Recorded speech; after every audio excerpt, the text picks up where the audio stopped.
Hi, it's Dr. Resa E. Lewis, dropping in to tell you about a book that Dr. Adaira Landry and I wrote.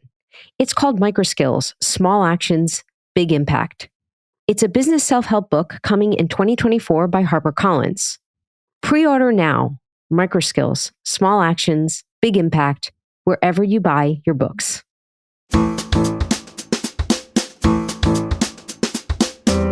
During my cross-examination the second time, things got pretty heated, as they're supposed to in cross-examination.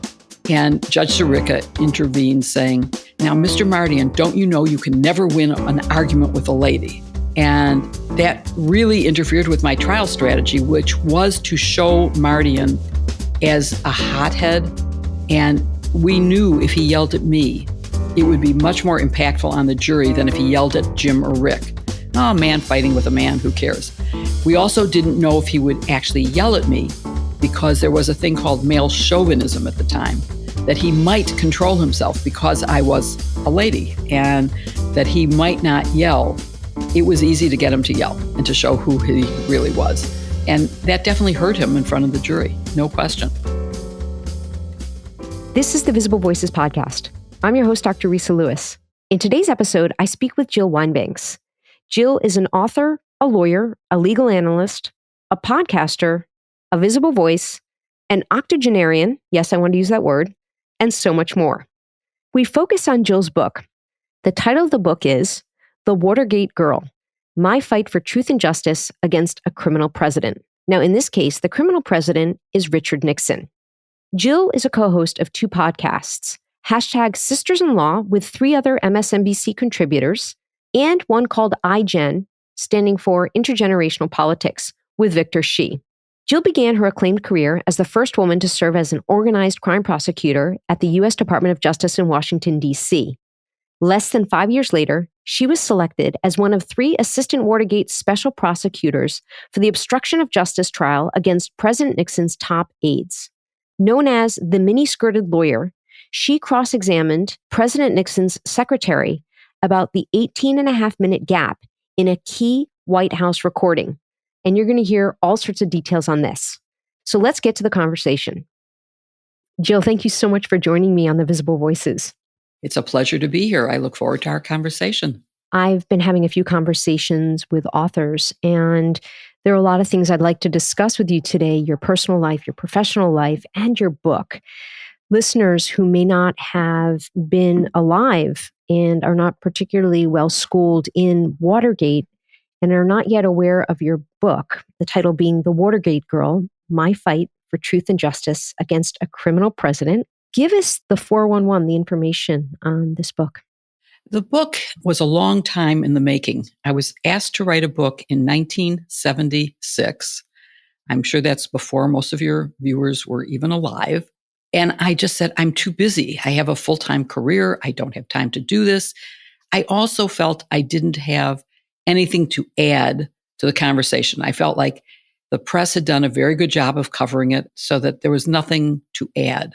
It wasn't until I retired in 2008 that friends who had been encouraging me to write a book for a long time said, "What's your excuse now? You're retired. You have time."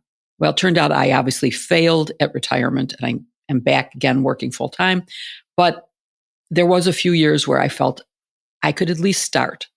And so I started in 2008, and then I got busy and I dropped it. And I didn't go back to it until 2017, when the equivalent of the Saturday Night Massacre happened. This is when James Comey got fired. Donald Trump had taken office, and the parallels between Watergate and what was happening under Trump became so obvious. That's how I started a new television career. But it also made me think that there was relevance to what I had witnessed. And then as I was doing an outline, and I'm a big outliner, of stories I wanted to tell, and I wanted to tell this in a very relatable way, as if I was talking to friends. And so I reveal a lot of things about Watergate, but also about who I was and what the era was like. Not only was it an era where there was bipartisanship, where there were facts that mattered. There were only 3 networks. They all had the same facts. But it was a really sexist era. When I started practicing law, only 4% of lawyers were women. Of that 4%, almost zero were trial lawyers. So I was really an oddity. And I don't think I realized until I was writing the book how much sexism played a role in my life, in my psyche, in my career, and how much I wanted to share those stories because they are still happening. It is absurd that now that law school classes are 50% female, sometimes more, and I think the same is true for you in medicine, even with that number, women aren't at the peak of their professions. They aren't the leaders of corporations or businesses or law firms. There are some, but it's not representative of the percentage that women compose. So you were born in 1943 in Chicago. You are Right. 80 years old. Right. Do you feel 80? No. How old do you feel? I don't know. My best friends are all at least 10 years younger than me, and I certainly keep up with them. But I think they're extraordinary, and they don't feel like 70. I don't know. I mean, obviously, I don't feel retired because I'm not, and because my mind has to be fully engaged. I don't just read news articles to comment on. I read the underlying documents. I look for the facts so that I can feel confident that I'm telling the truth when I say something. So you graduated college at the University of Illinois, Champaign-Urbana, then Columbia Law School. And pretty early in your career, you were doing prosecution cases with criminals, and you found yourself as a prosecutor for Watergate. So walk the audience a little bit through what led up to Watergate, and then we'll get to the book and in what you covered during the book. I graduated law school, and I was in a very bad marriage. And my husband came home while I was studying for the bar exam and said, I've decided I want to work for the FCC. We're moving to Washington. And it never even occurred to me that I would say, I have a job on Wall Street and I'm not moving. They don't have an office in DC. Instead, I called the firm and said, I'm not starting. I moved to Washington without a job. And in law, maybe unlike other careers, you are hired at the early part of your senior year. You go through interviews, and by the time you're in your final semester, you have a job. So I was moving to a new city where I had no connections, where we didn't have computers, where I was going to have to type individual letters to different places saying I was interested in a job. In law school, firms came to Columbia and you just signed up and interviewed. It was really easy. This was going to be hard. And one of the things I learned was the value of networking, which is something that I don't think people really focus on enough or realize how important it is. But through a connection, I met someone who was in the organized crime section at the Department of Justice. And he said, oh, let me have your resume. I'll give it to my boss. So I mailed him a copy of my resume. He gave it to his boss and I got hired. Then I got to realize that the men I started with were trying cases. We all start with appeals, which is a very good way to learn the mistakes of trial lawyers that when you start trying cases, you will avoid. And so I went to my boss and I said, how come? And he said, because you're a girl. And he actually said that word. And you'd be much more vulnerable. This is organized crime. In appeals, you're just with lawyers. In a courtroom, a trial court, you'd be with made members of the mob and you'd be so much more vulnerable. And I simply said, well, what didn't you notice about me when you hired me to be a trial lawyer? And that's how I got my first trial, was by speaking up and insisting on it. And also because my direct supervisor was a real mentor to me. And he had a trial coming up and he said, you can second chair this trial. So that's how I got my first trial. And once I survived that, they went, oh, well, I guess that worked. And so I got my second. I also second chaired. And then I was on my own. I was trying cases on my own. So I learned the lesson of networking, of speaking up. And of course, I had to make this up. I didn't have someone to go to and say, what do I do? There was no other woman around. I was the only woman in the criminal organized crime section. If I can say, Jill, that the podcast being the visible voices, I ask guests, when did you realize you had a voice and when did you start using your voice? Was this the time that you realized you had a voice? Yes. And I was not one of those students who raised my hand. Oh, pick on me, pick on me. I was not that person. I think I felt inadequate, particularly, I got to Columbia from a Big Ten school. Almost everyone else in my class was from the Ivy League or from the Seven Sisters, a world I didn't know. I grew up in the Big Ten in Illinois. And so I felt like they were all smarter and better educated than I was. And there is a certain sense of satisfaction now when they call on me to speak at events because I've become a public person. And Watergate happened because that same person I mentioned, my mentor, whose name is Charles Ruff, who also became the White House counsel to Bill Clinton, who was the U.S. attorney in D.C. He was an amazingly brilliant person. And he didn't care that I was a woman. He saw what I could do and he accepted me. And there were two other men in the division who to this day are friends that I still email with, Phil Michael and Jerry McDowell. And Jerry was actually the one who gave my resume to the boss that led to my being hired. And they were people I had lunch with and conversations with and who I really felt accepted me for what I was. And that helped me a lot to accept myself for what I was. I'm Dr. Resa E. Lewis, dropping in to tell you about a book that Dr. Adair Landry and I wrote. It's called Microskills, Small Actions, Big Impact. It's a business self-help book being published in April of 2024 by HarperCollins. We believe every future goal, complicated task, and healthy habit can be broken down into simple, measurable, and tiny skills that you can practice and then excel by removing obstacles, overcoming assumptions, and maximizing your potential at work and in life. You can pre-order it now. Go to bookshop.org, amazon.com, or wherever you buy your books. You talked about your first marriage to Ian Volner. And in the book, you talk about your ongoing affair that you had with Kurt Mullenberg, and then ultimately your second marriage to Michael Banks. Why do you think you first chose Ian and stayed with him for so long?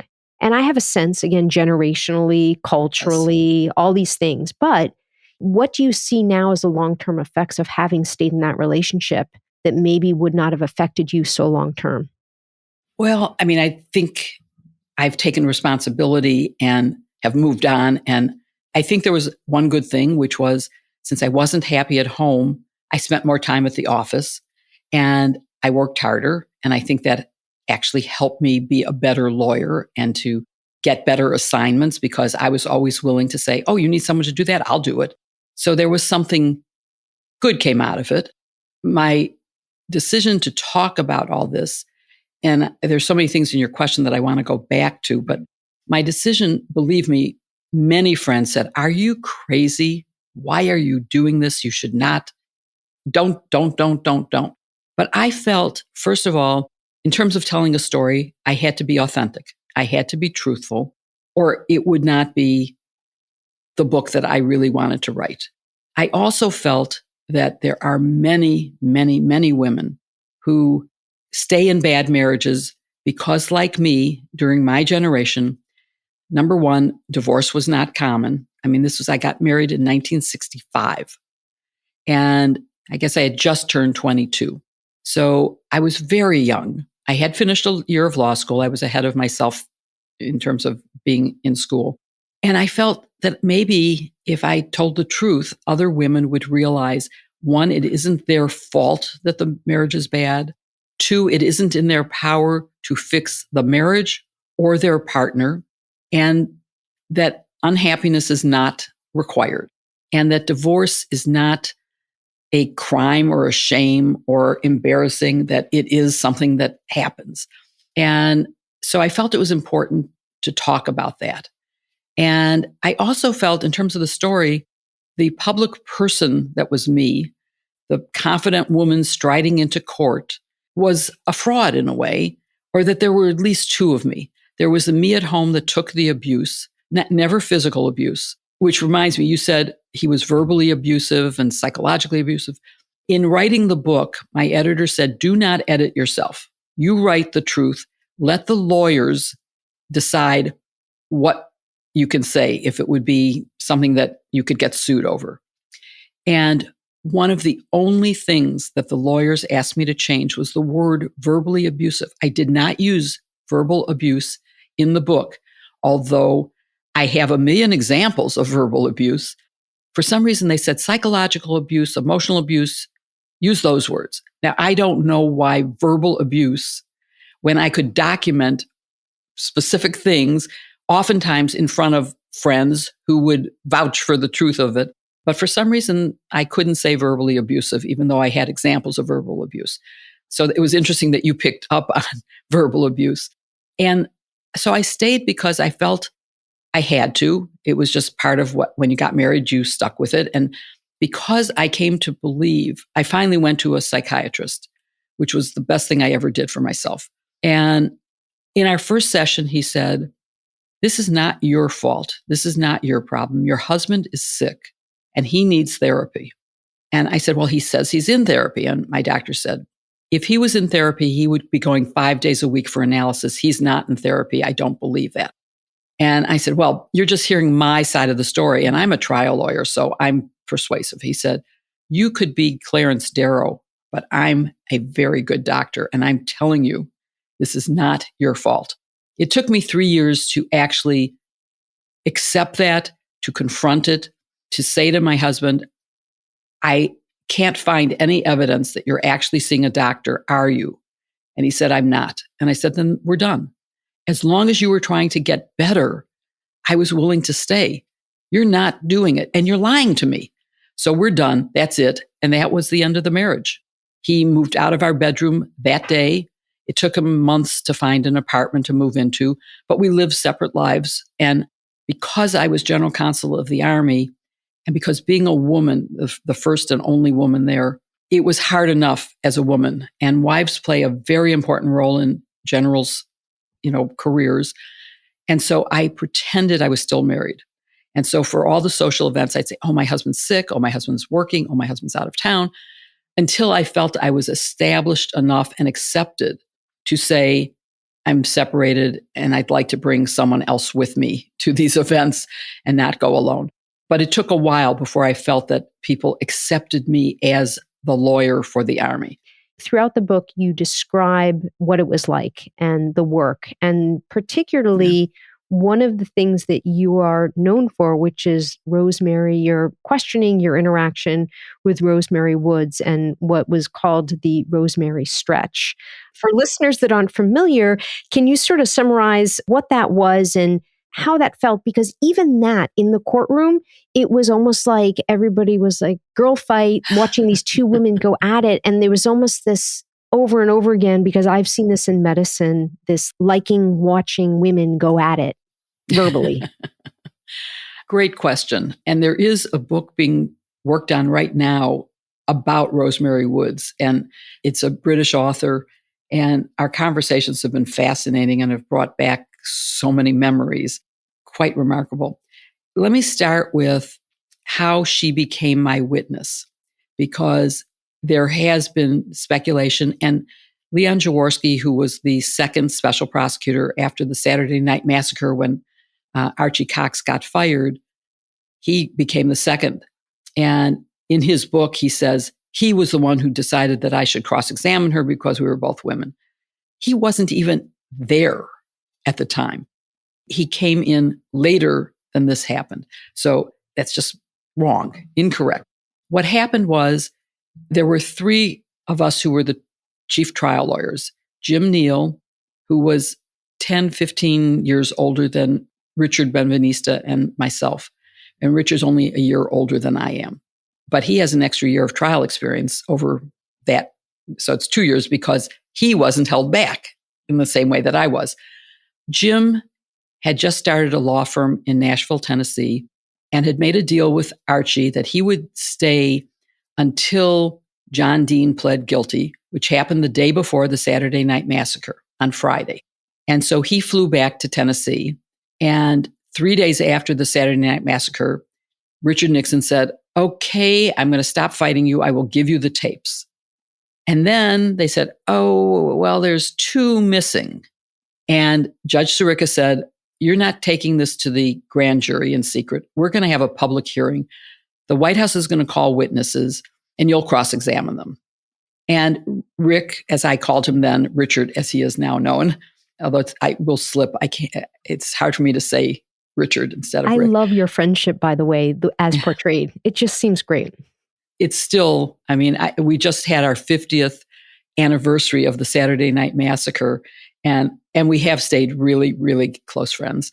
And he was the last person that I was with before I moved to Chicago to marry Michael. We spent the day together, and it was very special.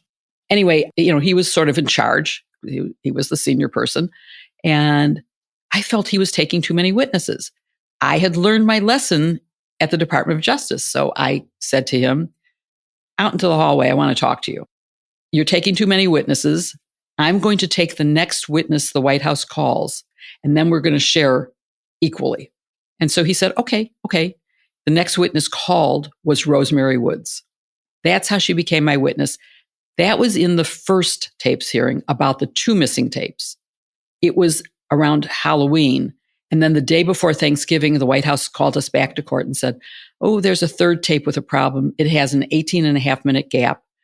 There is no innocent explanation, and only Rosemary Woods can explain it.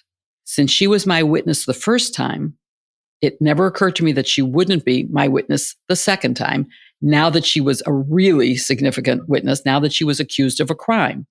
And where I was going to have to violate the first rule of trial law, which is to never ask a question you don't know the answer to. I was going to have to say, tell me what happened, with no idea what she was going to say. And in that setting, it really was, for any of your listeners who are old enough to know the original Perry Mason, who had a trial every night, and every night had someone on the stand say, it was me, your client is innocent, I'm the one who did it. It never failed. Well, I had that moment in cross-examining her the second time. And when I said, well, what happened? She said, well, I was transcribing the tapes and the telephone rang, and I must have kept my foot on the pedal that kept the tape machine, this is a reel-to-reel tape, moving. And I, instead of punching stop, pressed record. And that must have created the hum. I didn't realize it till I hung up the phone, but then I saw that the tape was moving, so I rewound it. I listened to the last thing I had heard, which was about Ely, Nevada. She had a clear memory of that. And then there was this buzz. And I said, how long was she? She said, well, I didn't really know. As soon as the president got off, she had a phone that showed whether he was on or off the phone. As soon as I saw the light go off, I ran in to tell him that I had made this horrible mistake. I said, you went in before you knew how bad the mistake was? She said, yes, I did. And he said, oh, don't worry about it. It's not a subpoenaed tape, which is, of course, absurd. Why was she transcribing it if it wasn't a subpoenaed tape? And how would he know anyway? That was a weird, strange thing. So I said, well, it didn't make sense to me that could have happened. And so I said, maybe we could have you demonstrate in the courtroom. And the White House brought the tape machine over with the pedal and the headphones. And she put on the headphones, and I said, show me what you did. And she had to lift the headphones because she couldn't hear me with them on. So I said, okay, just put them next to the machine. We'll pretend they're on. What happened?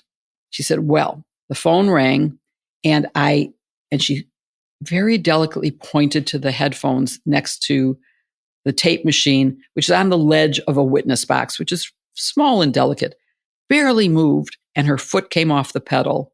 And I could see, and the press could see, that the tape machine stopped.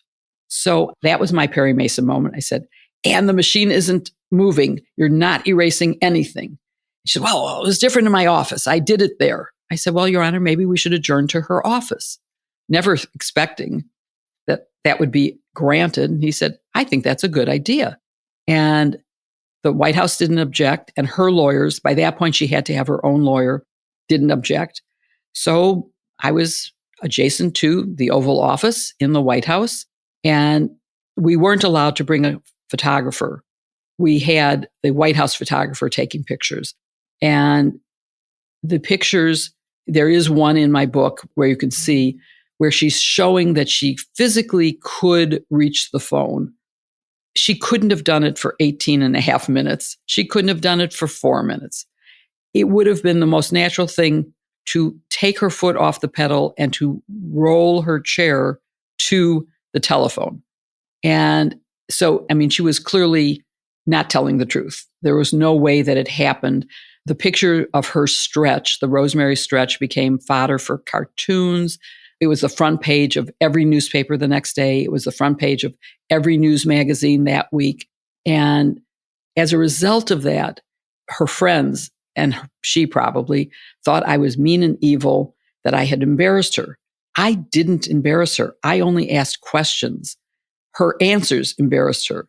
It did hurt me when I was writing the book because, and that's why I'm so excited that this British author is working on a book now about her, because everybody I called who knew her at the time refused to talk to me. They would hang up on me. They would slam the door in my face.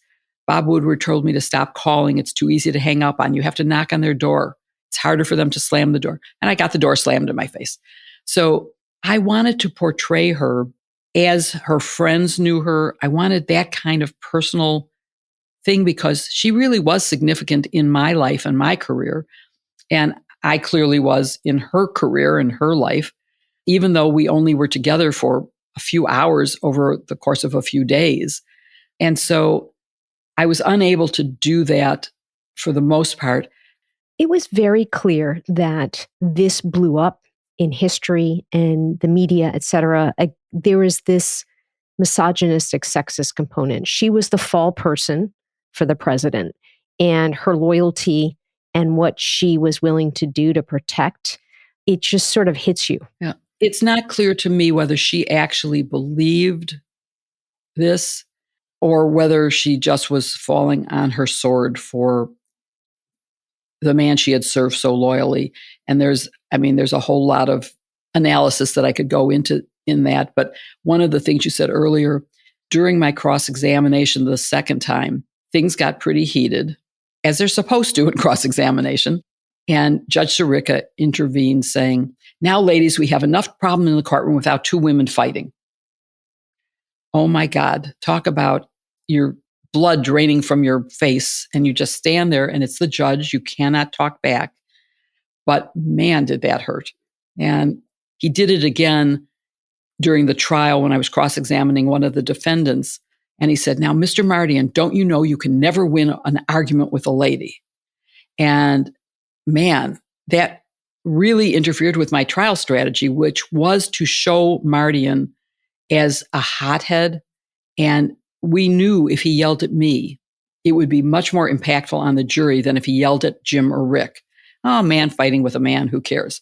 We also didn't know if he would actually yell at me because there was a thing called male chauvinism at the time, that he might control himself because I was a lady and that he might not yell. It was easy to get him to yell and to show who he really was. And that definitely hurt him in front of the jury, no question.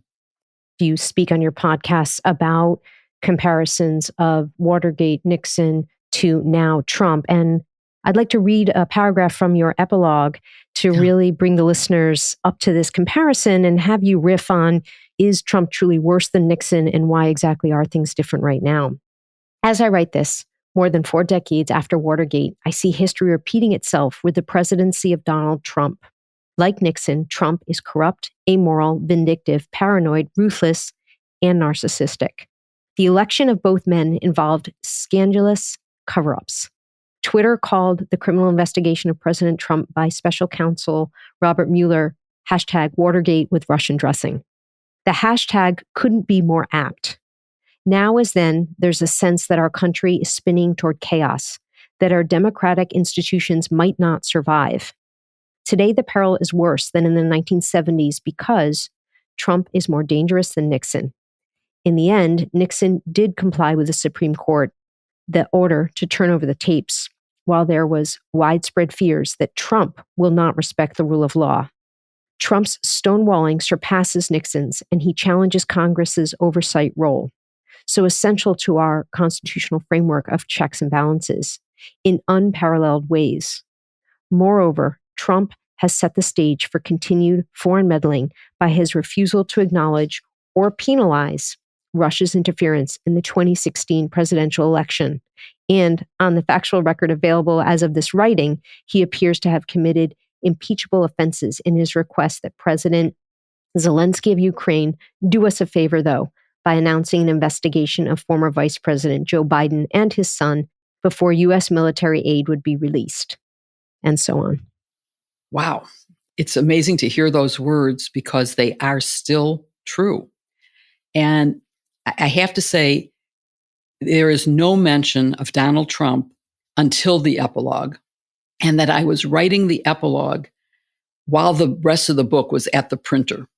Things were moving fast, information was coming out, and I wanted to keep it as accurate as I could so that it would be true for as long as possible. I didn't want it outdated by the time the book actually was released. And hearing that, I believe that there is not one word I would change there, that it is still exactly true, except worse. I mean, there's more I could add in terms of what he did as president and what he would do if he is elected to a second term. And the second term would be so much worse because he now knows to hire only the most loyal people who will do his bidding. In the first term, we were saved by courts. And now, of course, the courts have been remade in his image. Although, fortunately, President Biden is getting a lot of appointments, but that doesn't mean there aren't a lot of Trump appointees. And it doesn't mean that all Trump appointees are immoral and unethical and will do his bidding. Please don't take that away from this. There are many good people who are Trump appointees, but there are some who are demonstrating that they don't care as much about the rule of law as they do about him. And I think your audience probably knows who I'm talking about for some of those. But he would not have Bill Barr. He would not have anybody who stood up to him. He will have only people who will be doing whatever he asks. And that means there will be no guardrails and that he won't be stopped. And that is terrifying to me. He has announced a totally Hitlerian agenda. He's now using the word vermin, which is straight from Mussolini and Hitler. He has said he would use the Department of Justice to go after his enemies. And Richard Nixon had an enemies list. He used mostly the IRS to have them have audits and to go after them that way. He also used justice to do or not do certain things that impacted donors of his, but not in the way that Donald Trump is saying he would use justice. I will go after my opponents. I will go after anyone who's running against me. That is not our system of justice. And we should be paying attention to whether we're in 1939 in Germany and are about to lose everything that we hold dear. And all I can say is getting out the vote is going to be really important. But I do think Richard Nixon, number one, actually believed in the rule of law. And when confronted with, no, we won't support you, he resigned. Can you imagine Donald Trump ever doing that? No, you cannot. It wouldn't happen. And you have Santos. Why is he still in Congress? There's no shame. It's just a different era. And it is worse. I never felt that democracy was about to end or that there was no going back from where we were. We're getting close to a point where I fear we can't go back. And so that's why I speak up. That's why I will campaign and do anything I can to make sure that he never gets near the White House again. And that all of his supporters in Congress don't continue to have powerful positions. Because right now, the enablers are as dangerous to this country as would be a second presidency. The Resa wrap-up. Special thanks to Jill Wine-Banks for joining me in conversation. I really appreciate the time you gave, and I loved the conversation. Audience, as you know, people like this are very, very inspiring to me. I have a lot of respect for Jill's leadership, her advocacy, her sharing of her authentic, true, sometimes painful journey. And as a final note, I'm going to read you 3 lines from her book that really moved me and I thought really capture Jill's spirit and the way she thinks. Number 1, News reporters are the shining protectors of democracy. Number 2, cross-examination is like a craft, like cooking or writing or playing the flute. And finally, good trial lawyers operate on instinct, bolstered by training and preparation. That's all I have for you legally this week, audience. See you next time.